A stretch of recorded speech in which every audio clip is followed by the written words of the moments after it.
आज तक आपने सुना होगा कि इब्लीस हमेशा इंसान को इबादत से गुमराह करने की कोशिश करता है, मगर आज की यह कहानी इतनी अजीब है कि इसे सुनकर आप हैरत में पड़ जाएंगे।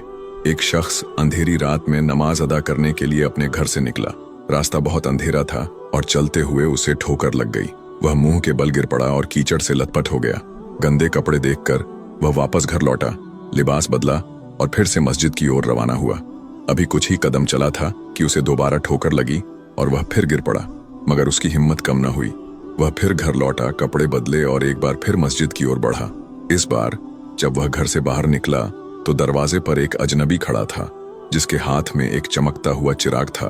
अजनबी चुपचाप उसके आगे आगे मस्जिद की तरफ चल पड़ा। चिराग की रोशनी में इस बार रास्ता साफ नजर आ रहा था और वह बिना किसी मुश्किल के मस्जिद पहुंच गया। मस्जिद के दरवाजे पर वह अजनबी ठहर गया और नमाजी अंदर चला गया। नमाज अदा करने के बाद जब वह बाहर निकला तो देखा कि वह अजनबी अभी भी खड़ा था, मानो उसे घर छोड़ने आया हो। नमाजी को अजनबी पर शक हुआ और उसने उससे पूछा, आप कौन हैं? अजनबी ने जवाब दिया, मैं इब्लीस हूँ। यह सुनकर नमाजी हैरान रह गया और बोला, शैतान मुझे मस्जिद तक कैसे छोड़ने आया? तेरा काम तो लोगों को गुमराह करना है। इब्लीस हंसते हुए बोला, जब पहली बार तू गिरा तो अल्लाह ने तेरे सारे गुनाह माफ कर दिए।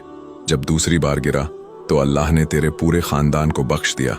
मुझे डर था कि अगर तू तीसरी बार गिरा तो अल्लाह पूरे गांव को बख्श देगा, इसलिए मैं चिराग लेकर आया ताकि तू बिना गिरे मस्जिद पहुंच जाए। यह सुनकर नमाजी की आंखों में आंसू आ गए। उसने सजदे में गिरकर अल्लाह का शुक्र अदा किया कि उसकी मेहनत और नियत को अल्लाह ने कबूल कर लिया।